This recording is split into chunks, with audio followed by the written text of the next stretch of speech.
All right, as I said, welcome again to our advanced Voyager boot camp, concentrating on flight planning today.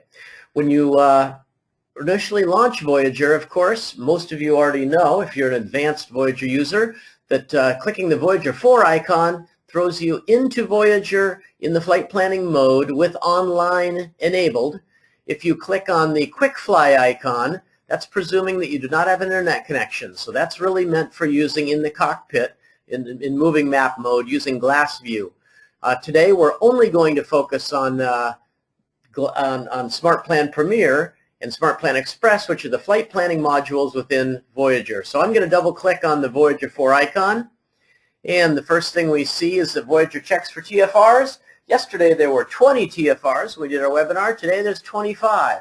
I know that coming up sometime soon here, Obama will be in the Seattle area this weekend. So none of us get to fly over the weekend, unfortunately, in this area. We've got a huge presidential TFR shutting us all down. Anyway, we all know how that goes as pilots. So I'll go ahead and click OK. One thing I should mention is anytime you get pop-up boxes, there's usually a little check box in the corner that says, don't show me this screen again. And so you can avoid seeing all these pop-up screens if you want to. Most of them are pretty valuable. Most people say that they like seeing them to make sure things are working right, but it's your choice. Here on the second screen that pops up, the things that I want to draw your attention to are down here at the bottom. You just want to take a peek and make sure that today's date, and of course today's the 21st, we see that yes, the TFRs have been updated. Tells us it was updated 1 minute ago. And all 2,607 airports have been updated with the live fuel prices, and that's updated today within the last 10-15 minutes. Both our charts and our instrument procedures, or IAPs, are all in the current cycle, so that's all important. We'll go ahead and say OK, and we jump into Voyager. Now the first thing I want to do is I want to explain a little bit about the Voyager modules. This screen you see is the Voyager Task Manager, and this is, of course, the easiest way to navigate within the application. If you touch on Check the Weather, you'll have options on the right side for checking the weather. The second module down is the Flight Planner. That's SmartPlan. And if you touch on SmartPlan, you'll get planning options on the right associated with SmartPlan. Click on the third one down, GlassView, and you get options for GlassView, SmartPlates, and the chart viewer. All right, we'll go into all of these today.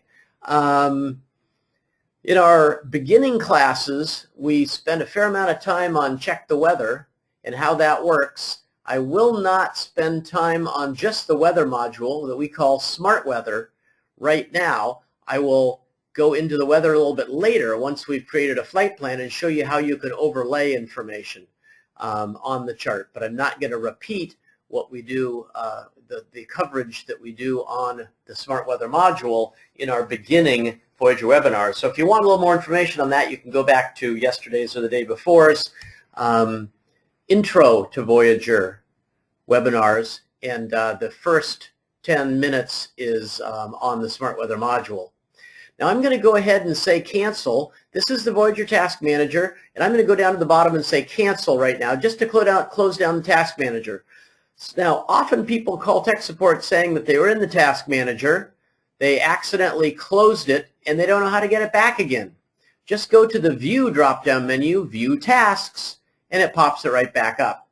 Another common problem or mistake in Voyager is when the Task Manager up is people, when they want to shut this down temporarily, click on the Exit Voyager button in the lower left-hand corner right here. That's going to shut down Voyager completely. So that may not be what you want to do. You probably want cancel here, not exit Voyager. So one more time, I'm going to say cancel to get the Task Manager, the Voyager Task Manager, to shrink down. And let's go ahead and go up to the modules. If you go to the Tools drop-down menu and you go down to Modules, this is how you activate the different elements or the different what we call modules within Voyager. Now, Voyager is an integrated software system that has multiple functionality or modules built in. Voyager used to be, originally 10, 11 years ago, Voyager was just a flight planner. Then later on, people said, well, I don't want a flight planner quite that powerful. And so we broke SmartPlan, the flight planner, into two different levels. SmartPlan Express, which is more simple and less options, and then SmartPlan Premier, which is all the power in the world, but of course a little bit more complicated to learn and get really, really good at. So we see here on the flight planning, let me go grab my spotlight. Here on the flight planning options, we can check whether we want Voyager to run SmartPlan Express, the simple planner, or whether we want to run SmartPlan Premier, the full, all the bells and whistles, fully powerful flight planner. For in-flight, you can go ahead and turn on GlassView, which is the moving map module. If you are not using Voyager on a laptop or tablet or anything you'd ever take with you, then don't bother probably activating GlassView unless you want to just play with it. It does have a simulator built in so that you can let the flight planner, SmartPlan Premier, create a wind-optimized flight plan for you. And then you can use the GlassView moving map module with the simulator to simulate or fly on your computer screen, even sitting at your desktop. You can go ahead and practice flying that flight plan you've created if you want to. Also an in-flight is where you activate the XM link if you have an XM receiver. XM weather, of course, connects to and pours right into Voyager and puts NEXRAD radar, METARs, TAF, winds aloft, satellite cloud layers, lightning, all sorts of things right on top of any of your charts within either the flight planner or within GlassView, the moving map part. Now, if you're an instrument pilot, you may want to activate SmartPlates. I would not recommend bothering activating SmartPlates if you're just a VFR pilot, because you don't need the functionality that SmartPlates provides. And what SmartPlates typically does is if you have it activated, then if you're in SmartPlan Premier and you create an IFR flight plan, SmartPlates is invoked in the background and it will go automatically create a plate pack for you with all the approach plates, SIDS and stars, airport diagrams, all of course georeferenced. It'll create a plate pack collection of all those plates for you for any airports within 25 miles of either side of your path from your takeoff to your landing airport, and create that plate pack so you can print it or easily access anything within that plate pack. But it's really, designed for IFR pilots. Now, if you happen to be one of our new RMS FlightSoft members to the Seattle Avionics family, we welcome you. Thank you very much for joining us and having faith in Voyager and giving us a try. What was I going to say here? With those FlightSoft members, a lot of FlightSoft folks, we've been told, are really into the flight planning part. And if you want a simple flight planner, just activate SmartPlan Express. If you want a really full, powerful, wind-optimized, fuel price-optimized auto-routing flight planner, then you'll get some additional features in SmartPlan Premier than you have previously experienced in FlightSoft. Also for FlightSoft folks, any FlightSoft person that still had an active subscription when they came up to the end of the FlightSoft data updates this last cycle, you can go to Seattle Avionics website and get a copy of Voyager for free, and that will include all of the modules activated. So anything you see here in the modules list, SmartPlan Express, Premier, GlassView, SmartPlates, will all be activated, and you can use those for the duration of your FlightSoft subscription. So let's say you had 7 months left a month ago when the FlightSoft chart data stopped renewing. You can go ahead and download, get a free copy of Voyager, which is typically couple $100 retail, on sale often for $150. You're getting a $150 Voyager suite of products for free, and we'll give you a free 7 months if you had 7 months left on FlightSoft to use with Voyager. And then, of course, after that, if you want to, you can go ahead and just purchase regular annual subscriptions. That's probably enough on the modules. For anyone who downloads Voyager and installs it as a trial, you can activate any of these modules you want to, and they run for a 10-day trial. Now, right up here, you notice that there's a Use DUOT Voyager for basic flight planning. If you click on that, then Voyager will run forever whether you own a subscription to it or not, there's a free Duot version. We've partnered with DTC Duots, and there's a free Duot version of Voyager that is the same as SmartPlan Express, our more simple flight planner. So you can activate that if you want. If you click here on select the specific modules, then you've got to pick which ones you want to turn on. Okay, so hopefully that was helpful. Let's go ahead and get out of here. I'm going to go back to viewing that task manager again. And as I said, the weather module is the first. We organize the different elements within Voyager on the Voyager task manager here according to the phases of flight. So typically people want to check the weather before they plan a flight, because if it's IMC where you're taking off, or very low IMC, very low IFR, your takeoff or landing, you're not going to want to bother spending 10-15 minutes planning the perfect flight, rubber banding your flight around, getting it all just how you want it if you can't go anyway. So check the weather first, then plan the flight. Then most commonly, after you've created that wind-optimized flight plan and you've filed it possibly with the FAA and you've gotten to do a weather briefing, you can then click on GlassView, switch into the moving map, and you can turn on your GPS. And if you have a tablet, like a Microsoft Surface or any kind of Windows tablet, or a convertible laptop, or even a laptop if you want to have that lid up in the cockpit, you can connect your GPS to it, and then Voyager has the full-blown moving map GlassView functionality built in, including synthetic vision. Now, later this week, maybe tomorrow or later this week, I know we've got a advanced Voyager webinar that's all about in-flight, so we will focus on GlassView in that one. Today, we're focusing on pre-flight.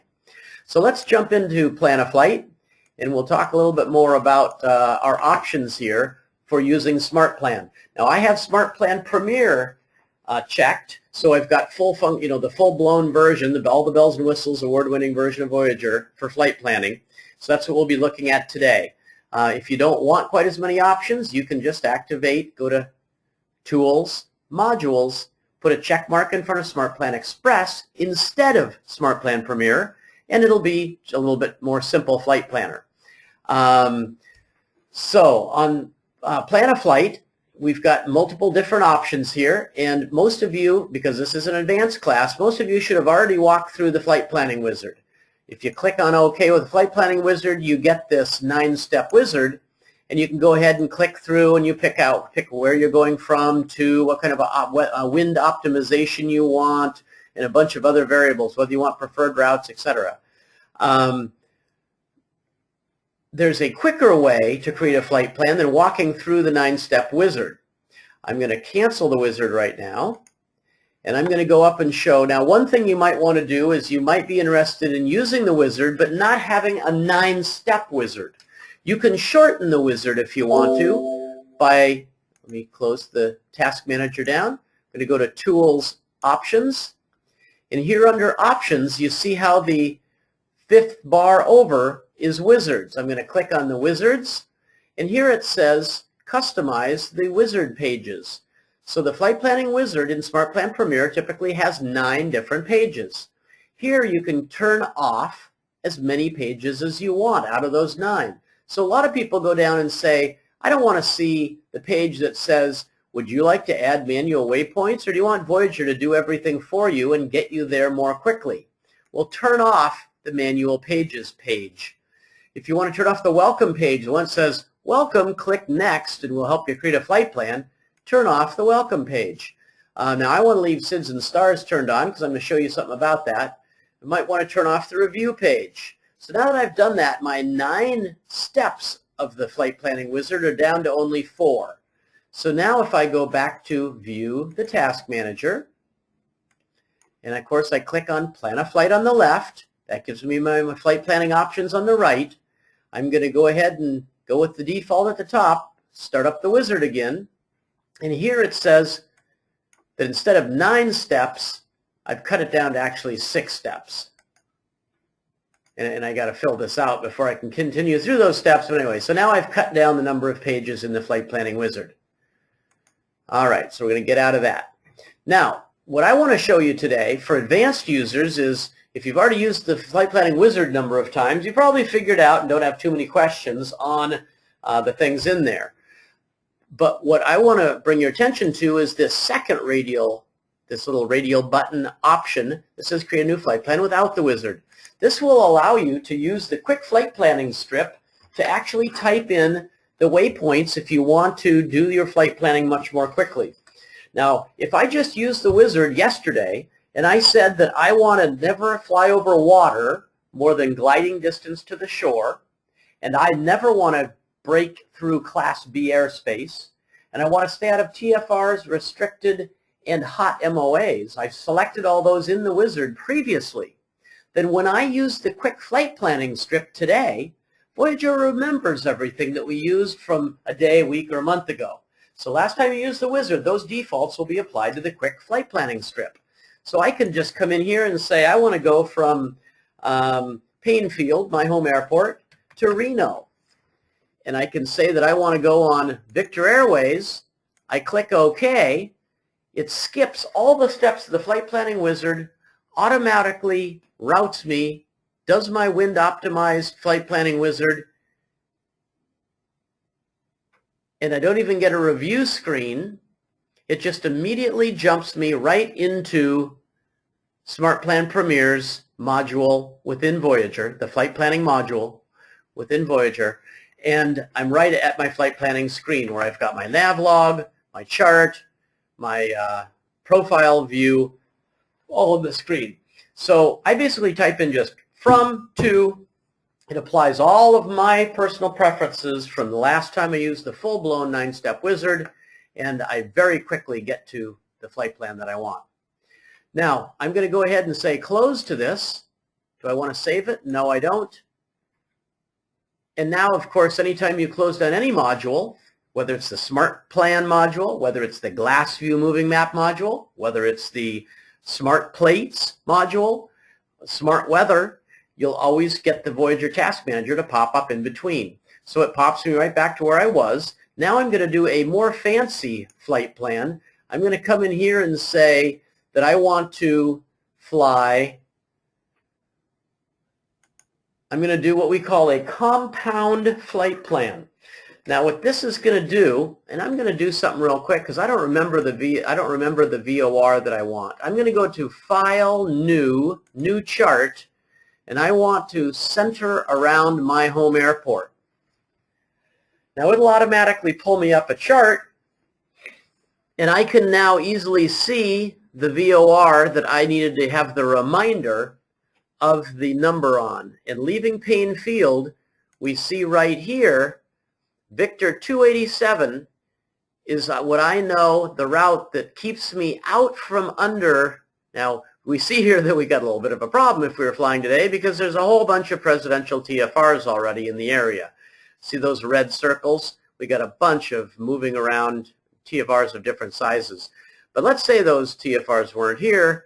I'm going to want to jump onto 287. I'm going to do a flight from Painfield today down to Troutdale, which is an airport underneath the Portland Class C lid down in the Portland, Oregon area. And I don't want to go through this Seattle Class B airspace. I want to go ahead and go around that on Victor Airways. Now, if I say the preferred route's going to take me quite a ways out of my way and put me into a full instrument procedure for landing at Troutdale. I don't want to do that. I want to shorten it up. So what I'm going to do instead is I'm going to, and I'll close down the map that I just opened because I don't need that anymore. As I said before, as you close down any module, you'll get the Task Manager up in between. So now I'm going to come up here. I'm going to say I want to go from Painfield, my takeoff airport, onto Victor 287. But I want to go not Victor Airways. I want to fly GPS direct anywhere that I'm not on Victor 287. And I want to take Victor 287, but I want to jump off and fly VFR when I get to Battleground and then into Troutdale. Now this is going to give me a flight plan that is going to take me about 45 minutes instead of an hour in my Bonanza A36 because I'm not going to be doing full-blown instrument procedures and preferred routes. What I'm going to be doing is a combination. It's going to create me a route that is on Victor Airways when I'm over mountains and and will keep me out of the Class B airspace in the Seattle area, but will take me GPS direct everywhere else. So we call this a compound flight plan.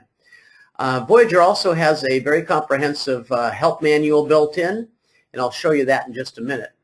It's online, or you can go up and save it out into a PDF on your desktop. You can print it, whatever you might want to do. So now I put in taking off at Payne Field, flying GPS direct out of Payne Field, getting on to Victor 287 to avoid the Seattle Class B airspace. But then when Victor 287 would start taking me out of the way to go to Troutdale, I jump off the preferred route Victor of 287 and I fly GPS direct again. See on the right it says GPS direct. That means my primary navigation method along this flight plan is GPS direct when I'm not on a Victor preferred route. Then I jump off of that Victor 287 preferred route. I go straight to Battleground flying GPS direct VFR, and then that way I can do a VFR approach into just a regular pattern approach into Troutdale instead of flying a full instrument approach. So this is a combination, or what we call a compound flight plan. So now I'm going to go ahead and say OK, and let's see how Voyager does here. It'll immediately fire up the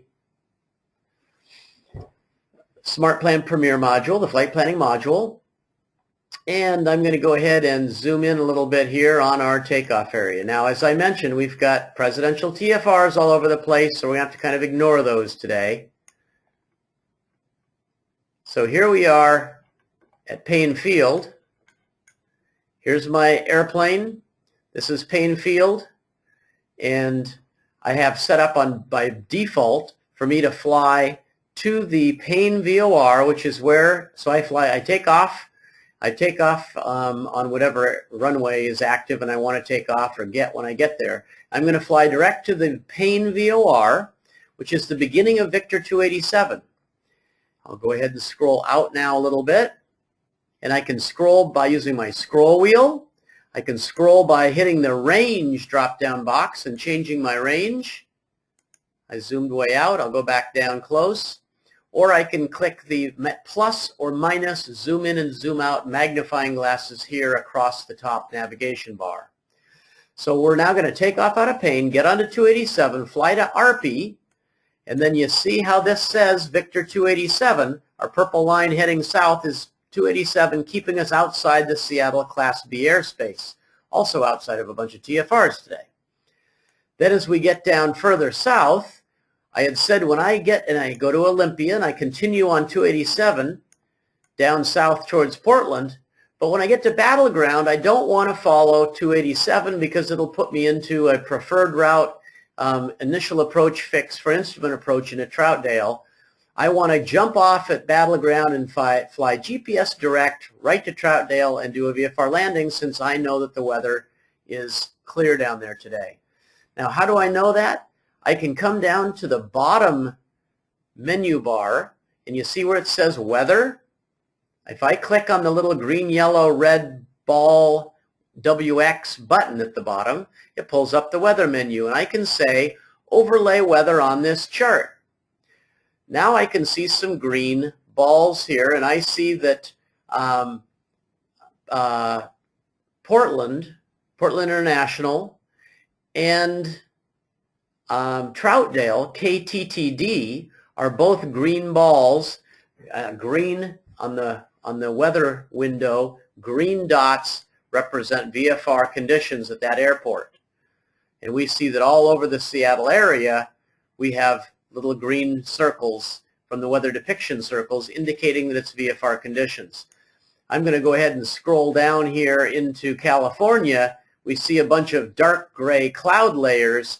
We see a bunch of NEXRAD precipitation with the precipitation falling to the ground, and we see that a lot of these little circular weather depiction circles are yellow, depicting marginal VFR conditions, or red. You see how here in the clouds we have a couple red dots right there along the Sierra Nevada mountains.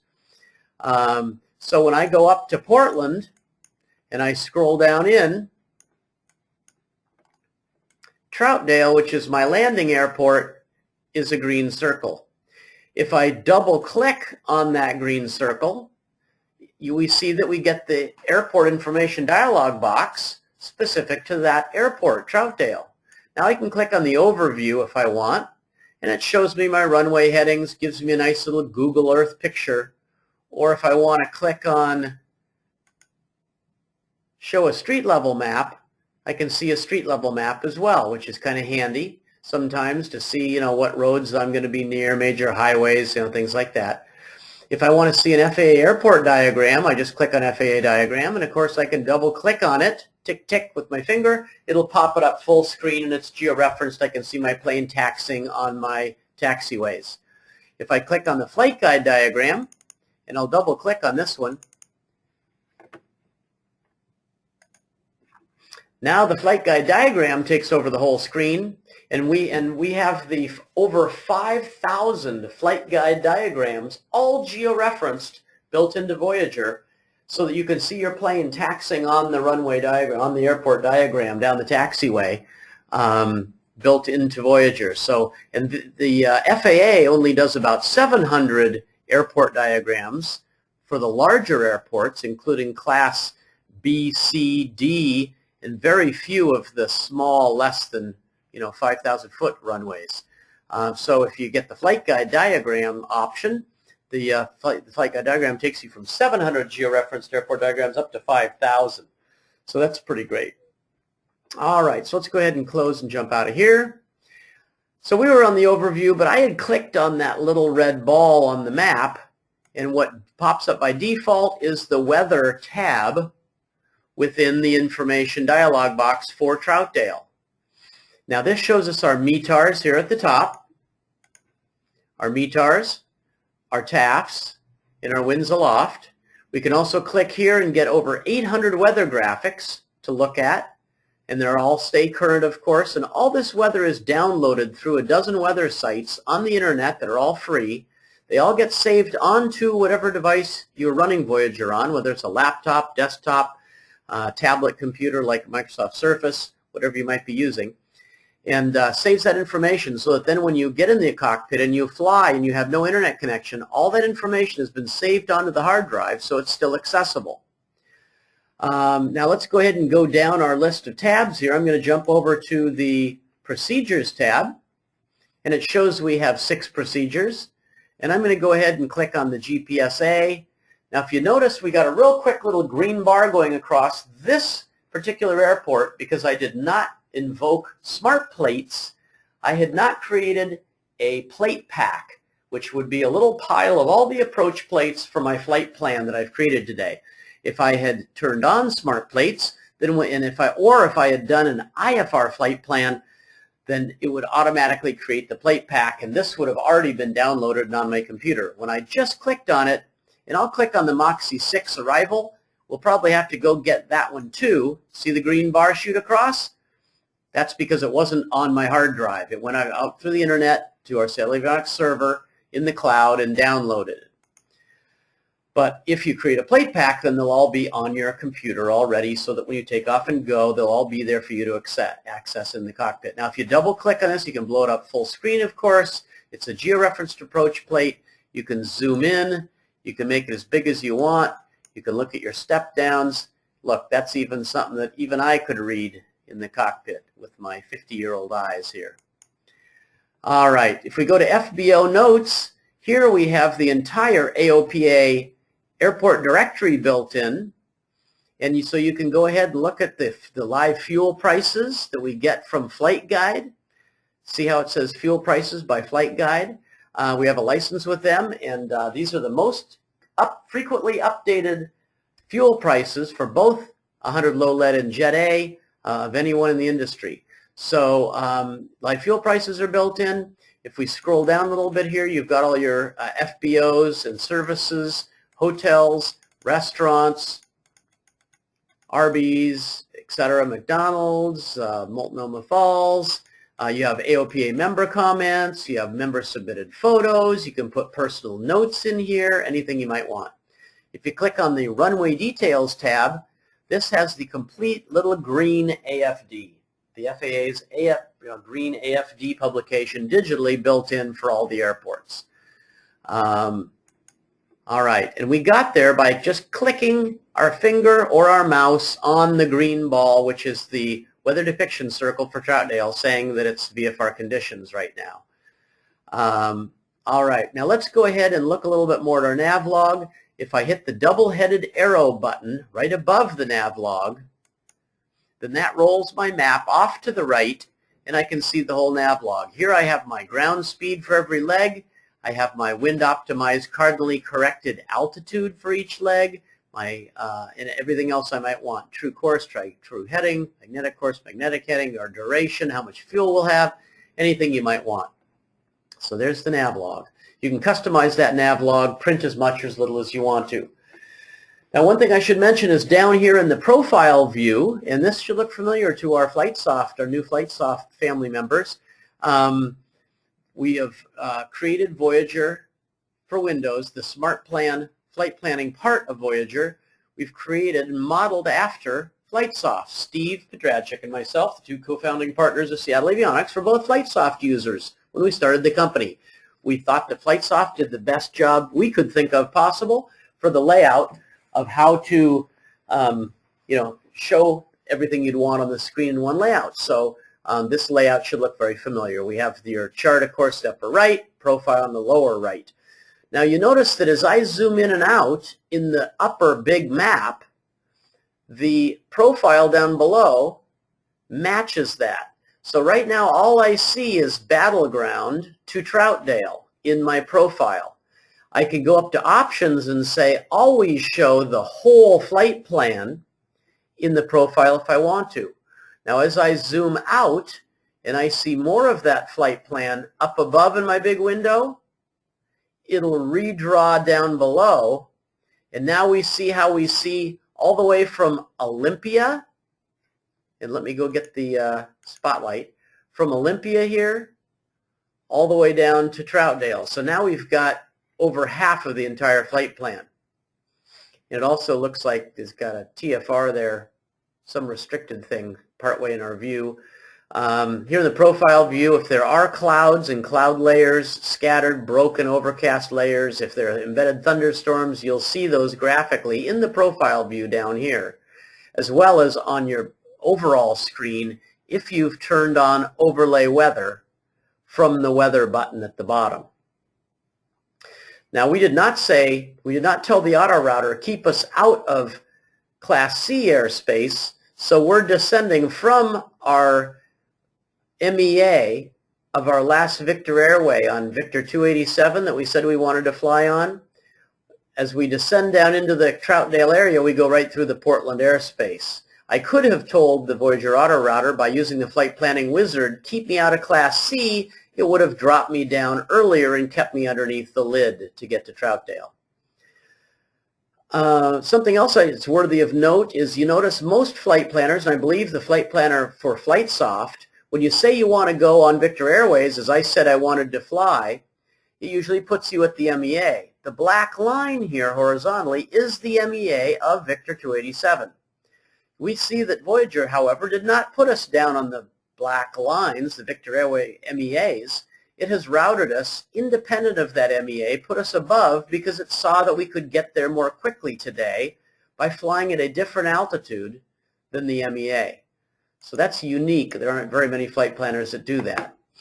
Another option I wanted to show you is once the flight plan is created, as it is now, down at the very bottom, Voyager is constantly showing you your duration. And right now we have 1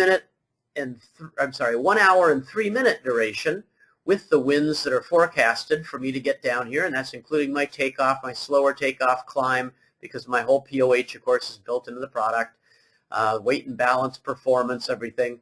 So, with the plane that I'm flying today at the time I'm going, it'll be 1 hour and 3 minutes. If I come up and I want to rubber band my flight plan line, I can grab this and say, I don't want to go to Battleground. I want to completely stay out of the Class C airspace. So I'm going to come up here and I'm going to delete my waypoint 5. I'm going to rubber band my flight plan line. And as I come down and look at my duration, I see that that hasn't changed my duration. I expected it to change by at least a minute or two, but it looks like it's identical. So instead of flying on Victor 287 all the way to Battleground, I could jump off at Olympia and do a GPS direct straight to this one if I wanted to avoid the Class C lid completely. Or of course you could rerun the auto router by clicking on this button at any time, and I could say keep me out of Class C airspace, and now it would keep me under the lid or route me around. All right. So now that we have created the flight plan, rubber banded it around, we have it all ready to go. I might want to go ahead and get my weather briefing. So I come up to the top here and I click on weather, the weather drop down box, and I say show me a DUAT standard weather briefing. Now Voyager's already gone out and got that for us in the background. It was just waiting to be pulled up, which is why you don't see any bar moving across or little wheels spinning around or anything like that. It already had gone and gotten the standard route briefing for us for this flight plan that we had just wind optimized and created. It'll also give us, if you see the print button down at the bottom here, if you click on print, it'll print a receipt proving that you have actually gotten this briefing, and it'll allow you to print however many pages of it you might want to. If I click on the graphics button, there's over 800 weather graphics built in. If you put a check mark in the box to the left of the items that you want, and you may see here that I have already checked under AirMets SIGMETs, I have my current AirMets SIGMETs checked. I have my lower icing checked. I'm going to scroll up a little bit here to my surface analysis and prog charts, and I want to make sure that those are checked, and they are. See under prog charts? Those are checked because anything checked will automatically be downloaded onto the hard drive of my computer. Even if I don't come to this weather graphics window, they'll still stay updated. Anytime I have an internet connection, it'll stay updated on my computer so that if I take off and I lose my internet connection, or lose my air card connection, if I happen to use an air card connected to my Windows tablet, then I'll still have anything checked on my hard drive where I can access it. Now, things that you don't have checked, you'll be able to have access to with the internet, but without the internet, they won't have been saved to your hard drive. All right, we'll close this down. So I've gotten my full route briefing, and I have a receipt to prove that I got my route briefing for this flight plan. Now, I might want to file it. Now, if you're like me, you typically blow off filing a flight plan because it's a pain in the butt. I don't want to call and have to wait on hold to talk to somebody at Lockheed or whatever else. This makes it super easy. By clicking the FAA button at the top of Voyager, it pulls up a blank FAA flight plan form, and of course you can also click on this ICAO button if you prefer the long ICAO form.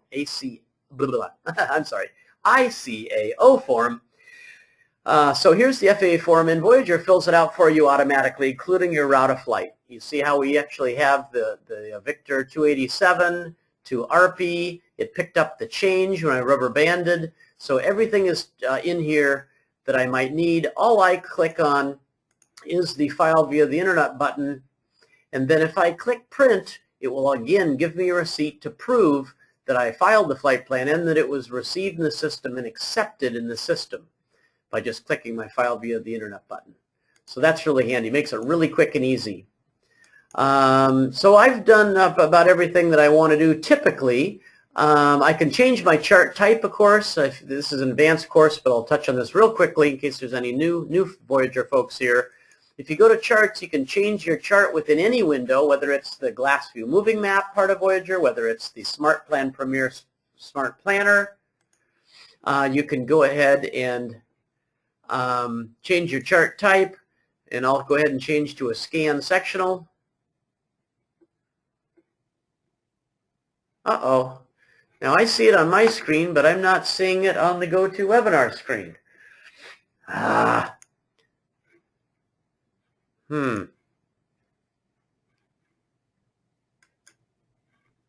That's frustrating. Hang on just a second here.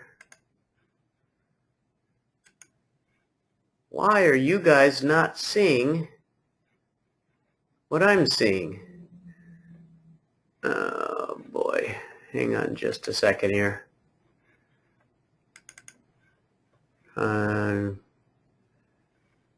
Yeah, you're not seeing the same thing I am here.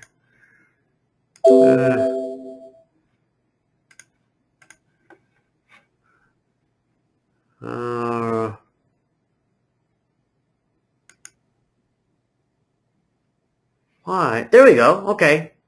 All right, now you are. Okay, so if I go down to the chart button and I switch over to a scanned sectional, and I'll go ahead and scroll back up. Well, let's go down to our end where we were here at Troutdale, Portland area. I see the actual scan sectional instead of the digital sectional. But you can flip back and forth between the two if you want to.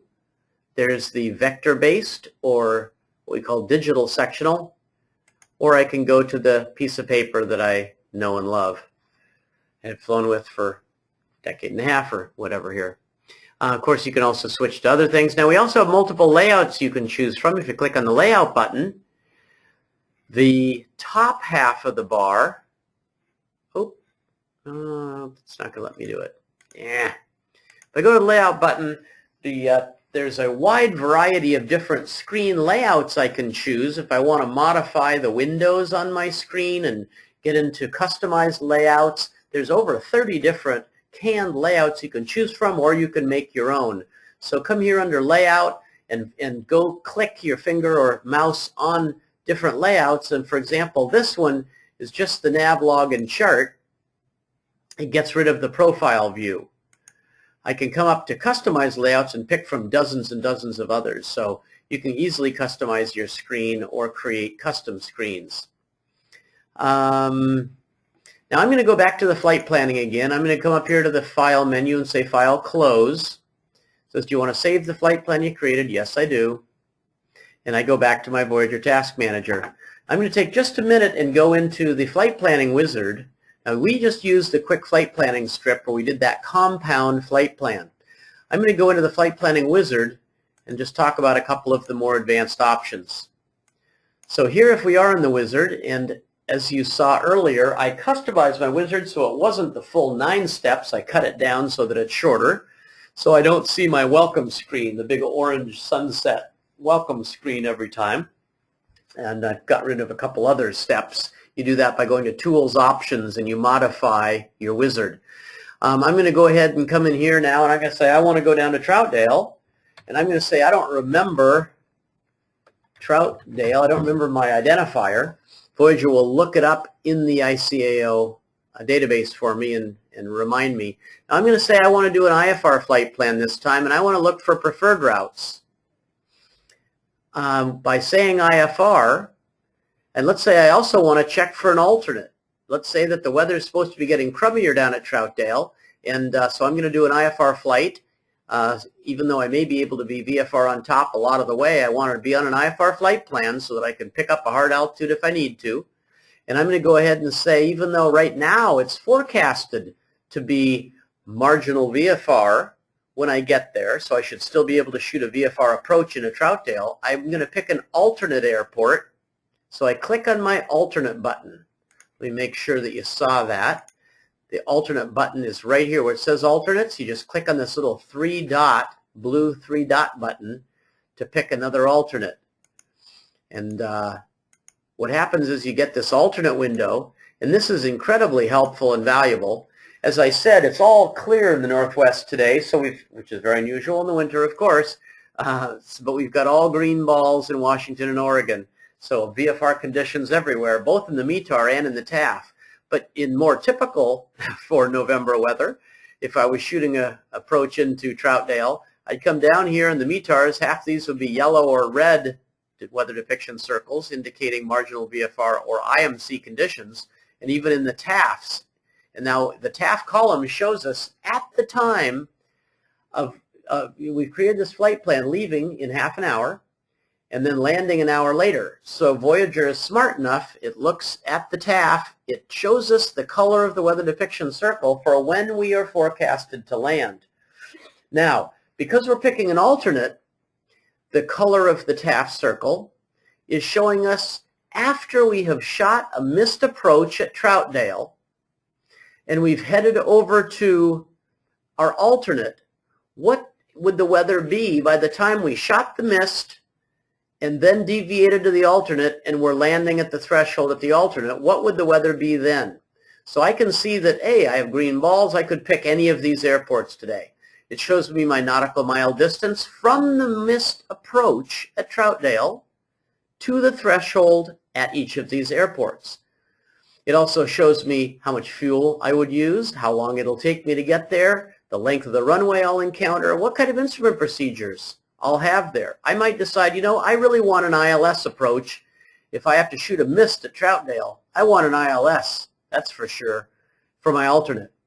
But I don't want to go into a Class C really busy airport with a bunch of 737 traffic. So I don't want Portland International, PDX, even though it's the nearest. So I look down and I see, well, Pearson's the next nearest, 12 nautical miles away, but it's a short runway if I'm in IMC conditions, and there's no ILS. So I look at Hillsboro, HIO, and it's 13 minutes away. I don't mind going that far to get a 6,600-foot long runway. It'll only burn another 3 gallons. I got plenty of fuel, and I'll have a choice of all sorts of different procedures when I get there if I would need them. And it's going to be VFR conditions when I get there after shooting the mist and flying the 23 miles over there. So this alternate box is incredibly valuable. I click HIO and I say OK. And you see how now in the alternate box, Voyager has put my alternate down. So I'm going to fly IFR. It's going to give me a preferred route. It's going to include HIO so that when I click on the File the Flight Plan button, my alternate is filed, and I'm in great shape. Now I go to the next, and it says, do you want a SID or a star? I may say, you know, I'd like to add a SID or a star considering its IMC conditions. Do I want a SID or, a SID or a star? I'm going to go back. Let's see here. All right. I do not want, let's see, departure train. Okay, I don't want a departure. I don't want a star. I don't care about that out of Payne Field. But I might want, into Troutdale, I might want one of the arrival procedures. I'm sorry, I don't want a departure procedure out of Payne Field. I don't care about that, and there aren't any anyway. But I might want to look at the arrivals, the stars coming into Portland. So I'm going to come down here and I'm going to say, let's look at the Helens 5, please. When I click on it, it actually shows me a graphical picture here on the right of that arrival. It starts way up at the Seattle VOR. Now, I might want to fly this route, but we notice that it's not on Victor Airways. So I don't really like that one too much. Let's go try looking at the Moxie 6. See if, that one is coming up out of the south, going northbound into Portland. So actually, I don't like either one of those. So I'm going to go ahead and skip the star. Or if I wanted to, I could go back to that Helens 5, and I could say, you know, I'll take the Helens 5 Seattle transition, but I'm not going to get on way up here in Seattle because I want to be on a Victor Airway down to Portland when I'm flying IMC. I want to be on Victor 287, as I said before. But when I get close, I'm willing to jump on at Battleground and just fly the Battleground transition to the Helens 5 arrival into Troutdale. So I just go ahead and say next. And now when I see my nav log, it's going to have automatically spilled all of the waypoints of that transition of that star right into my nav log for me. Pretty cool stuff. I'm going to say Victor Airways because I'm IMC. I want to go best time, and I want Victor Airways. Going down to Portland today, even though my aircraft, my Bonanza, will go to 18,000 feet, I don't have oxygen with me, so I'm going to dial this down. I don't want to go over 12,000 feet. So I go ahead and I just swipe right in that little box, 12,000 feet, and now the auto router will only route me between the surface and 12,000 and not take me too high. Now I also want to check here on the right. I don't want to go through the Portland Class C airspace, so route me under the lid or around when it creates the ideal quickest route to get there. I also would like to avoid MOAs if they're hot along the way, and Class B leaving the Seattle area. So now I go ahead and now I'm going to turn off TFRs, because otherwise today with the TFRs in Seattle area, it'll say this is an impossible route to route. So I'll turn off avoiding TFRs and say OK. The auto router, the Voyager Smart Router runs. It's now come up with the ideal flight plan. I'm ready to go. I go to my weight and balance page, and if I had extra passengers today, I could add them and put them in the seats to make sure I stay in my weight and balance envelope. Here, because I have an IFR flight plan, it says, would you like to create a plate pack? SmartPlates is built in and allows you to add a plate pack. You can come in here and say, yes, let's go ahead and create a plate pack for all the airports near my, actually I'm going to say anything along my whole route. And that way, any airports within 25 miles on either side of my route, I'll have approach plates for, so that if any part of the way down to Portland I get in trouble and I need an approach plate, I know I'll have them all for a 50-mile corridor down to Portland. Then I say next, and you see how it's downloading and making sure that I have all of the approach plates, SIDS and stars, takeoff minimums, georeferenced airport diagrams, and everything I might need for everything within 50-mile corridor going down to Portland. So right now I'm downloading 30 of 154 approaches. And anyway, you get the idea. It'll go ahead. It's going to take just a minute to finish this up. We're up to 50 out of 150. Let's give it a second longer. And I'm about to switch over to questions here and see if anybody has their hand raised or anybody has specific questions, and we'll go ahead and answer them to the whole group. So we've pretty much wrapped up today's webinar. We'll just go to questions now. I hope this has been valuable. If you have any feedback for us, you can send an email to webinar@seattleavionics.com and give us your feedback. Thank you very much for joining us. Please sign up for other webinars here on this Voyager, or actually the Seattle Avionics Boot Camp week. Thanks for your time. All right, we just about got them all downloaded. That plate pack has been created. I can now hit print if I want. It confirms for me that all 163 procedures and diagrams are all current and downloaded and saved onto my Microsoft Surface tablet that I'm going to be taking with me, so that even without an internet connection, I can view them all.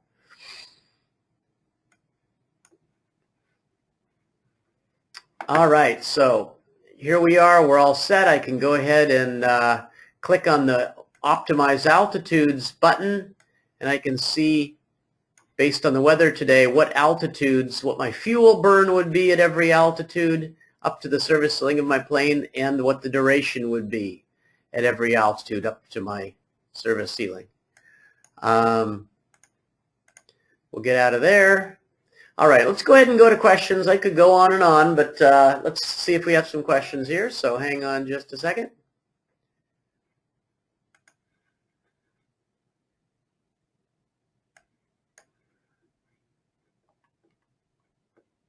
All righty.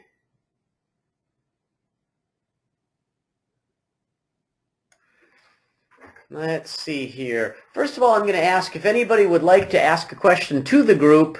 Why don't you raise your hand, and I'll go ahead and unmute you and let you actually ask your question to the group if you'd like to. Just raise your hand if you have a microphone hooked up. We have somebody with their hand raised. Gopal, I believe. Gopal, can you hear me? I can hear you. Yes. Well, thank you very much for joining us. And did you have a question you'd like to ask the group? You said a little bit before that the runway from the airport, the AFD, would be shown in Voyager. I was just wondering, what about the text info from the AFD? Can you also see that somewhere? Yes, you can. I did not, just because of time, I didn't go to that tab, but that's the last tab across the airport information dialog box. There's 6 tabs there. I clicked on the first 5, didn't click on the last one, which is the text details from the AFD. Okay, cool. Thanks a lot, John. You're very welcome, and thanks for joining us. Anyone else, if you'd like to raise your hand, we'd be happy to ask a question to the group. Yeah, it looks like Jeff has got a question. Can you hear me, Jeff? I can hear you. Can you hear me? I sure can. How are you today? I'm doing all right. Good, good. I live down here in Los Angeles, and a couple of airports in this area have landing fees. Oh, they do? Yeah. Okay. Does that show up somewhere? That's a really good question, Jeff. And you know, I have to be honest, I'm not sure. I know that SeaTac actually for GA aircraft has a $150 landing fee, and you have to set it up more than an hour ahead of time. And that is available in the AFD information. If you click on that page in the airport information dialog box for airports. Well, can you give me one of the airports that? Give me Santa one of the Monica, airports and we'll go take a SMO. look real quick. Santa Monica, SMO. All righty. Hang on just a sec here. We'll go up to the search dialog box, and it's KSMO. Say OK. We pull up the Santa Monica Municipal Airport Information dialog box. Let's go over to the FBO notes for AOPA and just see if there's anybody saying anything. Member comments, beware the many rules. Compliance letter, reduce night takeoff landings. Oh, here we go. Santa Monica charges a landing fee for all aircraft and will surprise you. So this I'm getting out of the AOPA information. So that's valuable. Let's click on the runway detail. Nope. Let's go to under the remarks in the AFD, let's see if they do say anything about a landing fee. Noise abatement procedures, helicopter, lighting pole, TPA, dusk done, noise tests, stage 2 appointment, continue. I don't see them specific. They give you a phone number to get more information. Yeah, I'm sorry, pardon? Look up 2 lines. Whoops, I just accidentally clicked off the box. Did you see it? Sort of.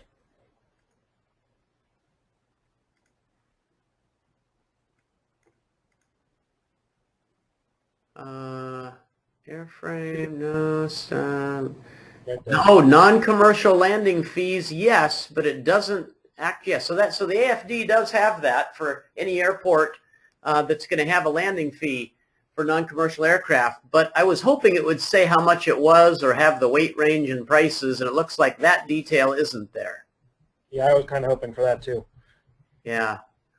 So, well, that's something we can certainly look at possibly adding. I think that would certainly be very valuable instead of just knowing, because now you'd have to come in and try to find a phone number and call and ask and that kind of thing.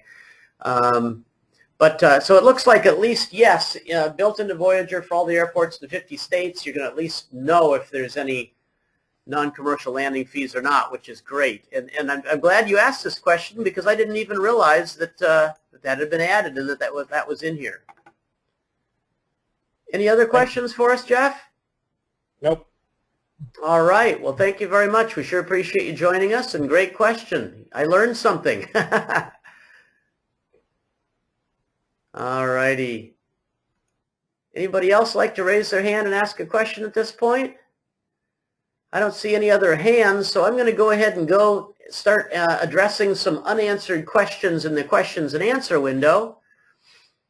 And feel free to stick around if you'd like to. I know that we're kind of out of official time.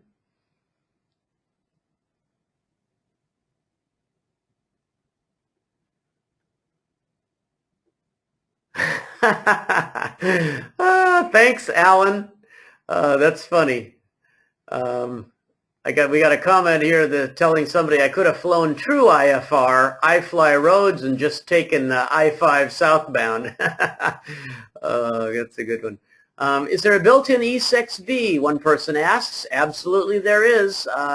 Yep, you have a full E6B functionality built into Voyager. So, and I'm trying to remember where we find that. Just go to, Tools, Flight Calculator. And I think you can see this on my screen right now. So here in the flight calculator, you can come in and say, I want to do a distance calculation, or let's say a fuel calculation. What would you like to do? Fuel used, and it pops up and says compute the fuel used, and it tells you what you got to fill out. You hit the compute button. So yes, complete E6B functionality and pretty intuitive functionality is built in. I think way more intuitive than an actual handheld E6B is.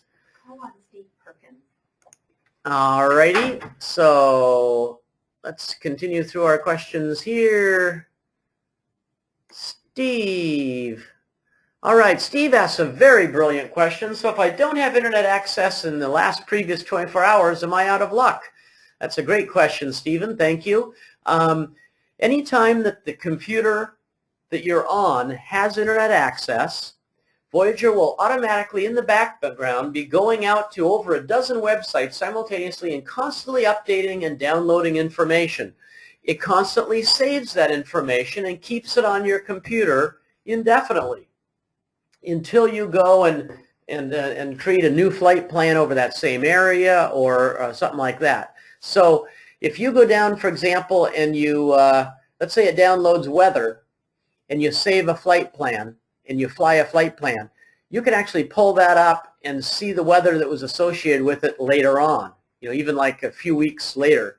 Now, if you, let's say that you sit down now 1 hour before departure, and you don't have an internet connection,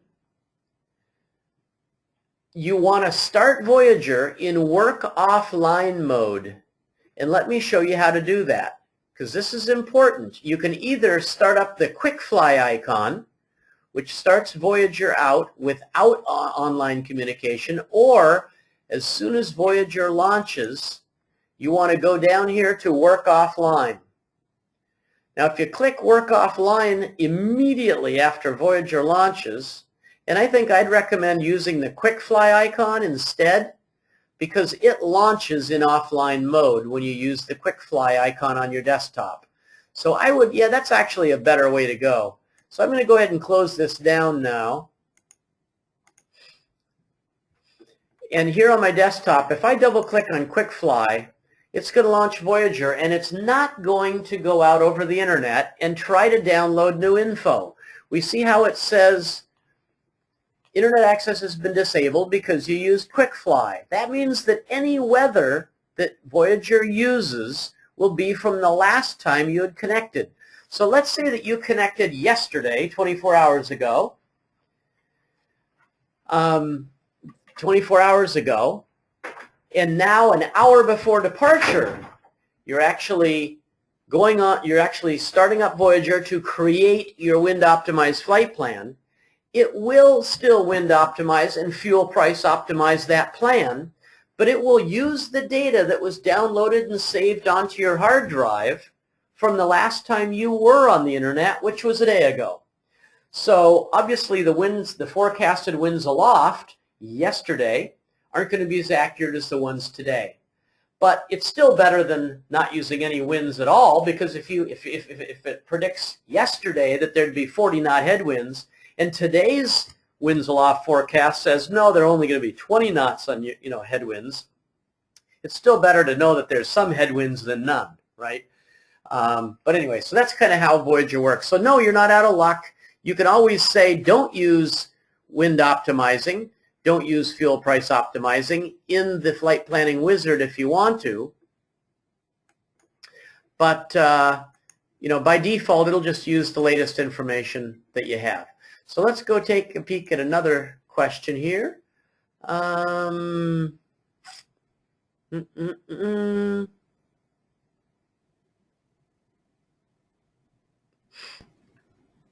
right. So somebody was asking, somebody was saying try it on a flight plan. I think I was probably demonstrating SmartPlates when someone gave a comment saying try a long flight plan like from Denver to Miami. And you notice how it was downloading 150 plates just between Seattle and Portland. Well, if I go up, and let's do that real quickly. This is a very good point. I'm going to launch Voyager again And I'll use the Voyager 4 icon so that I have online connectivity instead of no online connectivity. And what I'm going to do is I'm going to go ahead straight into SmartPlates. And what I want to do is I want to go ahead and create a plate pack using the wizard. I go in and I say next. And what I want to do is I want to create a, let's see, I want to create a, I want to select the procedures for airports in the next step. And I say next. And I can come in and I can say that I want, wait, I'm not in the right place. Yeah, sorry about that.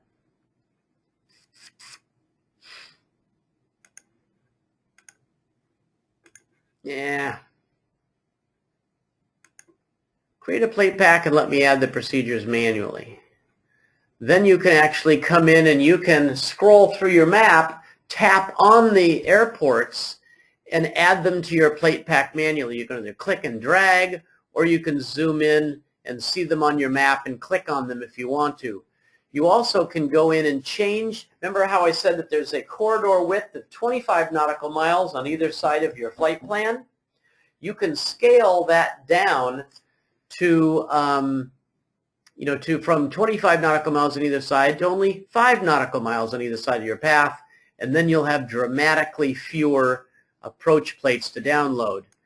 If you actually have gone to the plate viewer, and let's launch the plate viewer real quick. Here's where you go ahead and you download the information that you want for sectionals, high and low en routes, wax and tax. And you see that the little green circles are telling me that all of my sectionals are current right now. You can come in here and you can select, like I'm going to go to low.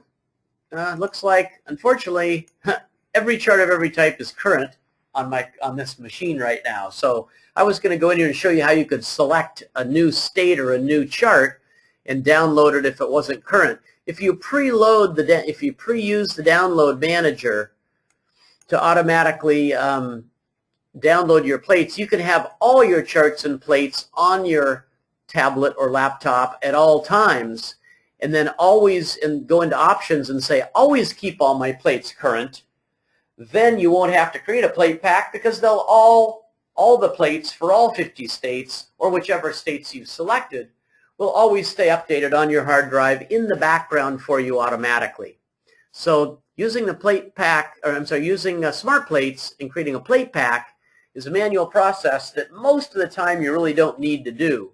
Most people go with the defaults and they say they pick the states they want to update their, keep their charts and plates updated all the time on their computer. And then from then on, you just don't have to worry about it because you know they're all on your hard drive and will always stay current. Let's grab one more question. I know that we're really running pretty late here. I hope that was a little bit helpful. Somebody else is asking that within a 24-hour period it updates automatically. As long as Voyager is running and as long as you're on the internet, it's constantly in the background monitoring a bunch of websites for a bunch of different things: METARs, TAFs, Winsloft, Nextrad radar, satellite cloud layers, airspace changes, TFRs, FAR regulations, all sorts of info. And that information is automatically being changed and updated constantly and modified or updated on your hard drive. So anytime that you go to do something within Voyager, it'll always be current if you're on the internet. You can go in and change in the options how often or how frequently Voyager checks for these different things. Like TFRs, for example, are downloaded once a day and then only updated again if you create a flight plan that has a TFR in it. Otherwise, it won't happen again until tomorrow, or you can always go up and just manually update it. Go to Tools, Update, and it'll automatically update. So let me show you that.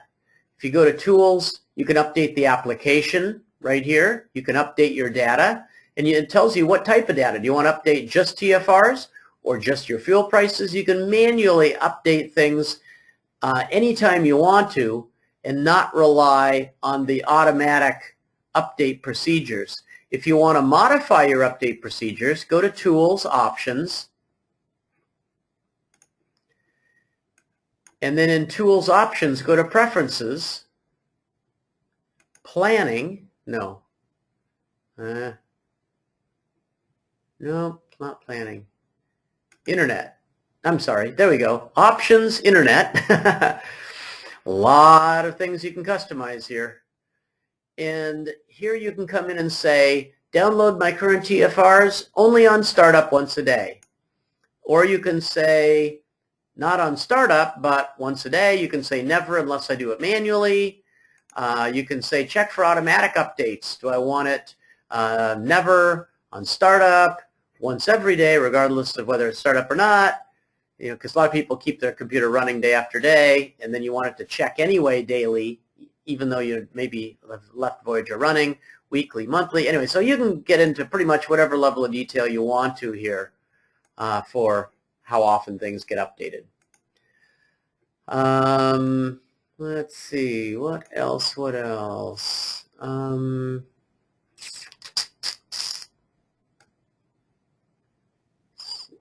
there any other?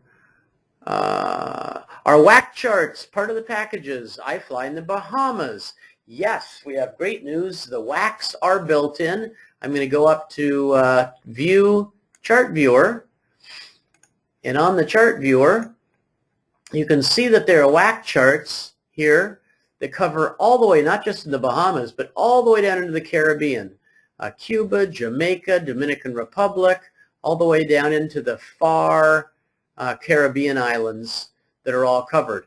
We also have low en route charts that cover almost all of the Bahamas. L23 here covers the Bahamas. So we also have built in a lot of the WACs out over the Pacific, heading towards Hawaii, and low en route charts all the way out to close to the Japanese coastline. So there's actually more charts depicted by their number here than you actually see on the picture. So we're trying to cover more and more areas. So that's a very good question. Thanks for this. Somebody's asking, does it stay downloaded forever? No, information does after 30 days get deleted. Or if you are connected currently to the internet, like let's say TFRs, get updated daily. Let's say you have it set up to get updated daily. Then every day as you download the new TFRs, they write over the top of the old one. So it doesn't continue Voyager doesn't continue to take more and more and more space on your hard drive. It reuses the same space and just puts new information on each time it does it. So it doesn't continue to grow. And somebody was asking about Voyager with Windows 8. Voyager, we just began shipping a few weeks back our version of Voyager for Windows 8.1. There were multiple ways that the old version did not work on 8.1 that we had to go and significantly upgrade and fix. Now it is running very well on 8.1. I guess I should say that the flight planner, the Voyager flight planner called SmartPlan, works with these drop-down menus. If you come up to File, you get drop-down menus, View, the kind of the older Windows format, not Windows 8 format. So even though Voyager currently works great on Windows 8 and Windows 8.1, we have not had the time and development resources to change the drop-down menus to Windows 8 kind of native or a touch screen, everything being touch screen. Now, if you have a tablet, you can touch your screen and all these things will still work, but because this was originally designed for, drop-down menus were designed for you to use with a mouse, it can be a little bit more difficult to use. So one of the things we recommend, Voyager has a feature called WebSync. And right here, you see the WebSync, this little circular icon with a yellow and white arrow chasing each other? That's the WebSync button. What you can do is if you load Voyager onto a desktop computer or even let's say a desktop or a big laptop screen computer, you can use those with your mouse to do the flight plan. And then you can go ahead and come up and hit this web sync button right here. It pushes the flight plan up to the cloud. Then you go and launch Voyager on a smaller computer like like the Microsoft Surface Pro or Surface Pro 2, or there's a brand new cute little Dell $299 Dell Venue tablet, which is the size of an iPad mini. And it's a little bit underpowered, but it does run Voyager. Got only 2 gigs of RAM, but it still, it runs Voyager well, not great, but well. And if you go, but that's a pretty small, the 7-inch screen's a little bit small for using your finger and hitting these drop-down menus. So what I do in that instance is I go to my full-blown desktop with a big screen. I go and I use SmartPlan there, and I create my window-optimized flight plan. I rubber band the flight plan around. I get it all perfect. I save it. I hit my web sync button here. Then I reach over, pull out my little Dell iPad mini sized Windows 8 tablet. I launch Voyager in portrait mode, and it immediately pops up this screen where I hit web sync on the Dell, and then at the top of my list of frequently or most recently used flight plans, I will actually find the flight plan that I just created on my desktop. So when I go to the task manager here and I click on flight planning, you see how right here we've got that one we created from Troutdale. Well, if I had created that, I could basically create this flight plan on my desktop in about 90 seconds, hit the web sync button, which might take 60 to 90 seconds, grab my Dell, and if it's running, double click on the Voyager quick fly icon, then hit web sync, and right here at the top of on my Dell computer will be that flight plan I created on my desktop a couple minutes ago. And then I can go ahead and connect my GPS through Bluetooth to the little Dell Venue, take off and fly, and that's a much more cockpit-friendly size device and still runs Windows Voyager, the 8.1 version. So that's a good that's a good compromise for right now. We've got about 15 man-years of development time into Voyager for Windows here, the Voyager flight software system, and to replicate this, with a new interface is a very significant effort. We just spent about 7 or 8 man-years porting the Voyager features over to the iPad with a completely new from scratch iPad touchscreen interface in a product called FlyQ, EFB, that AOPA hired us to create for them. So if you happen to own an iPad, FlyQ will give you the same functionality or features as Voyager, or at least almost all of them, 95% as many features, with a tablet interface. In the future, we're hoping that we'll be able to go ahead and change the Voyager Flight Software Systems interface to make it more tablet-friendly, especially for GlassView, the moving map part of the product.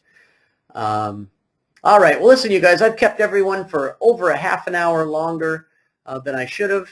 I'm not going to shut down the webinar, because if someone has questions, I want people to be able to answer them through the question window, and we will continue to answer those questions, individual questions. We'll also make them public so that everyone can see the questions and answers. So we'll keep working on that. But thank you very much for joining us. I really appreciate you spending all the time. This has been recorded if you'd like to watch it again. And we hope we see you on another Voyager live demo webinar or a FlyQ live demo webinar here soon. Take care and fly safe. Thank you. John Rutter with Seattle Avionics out.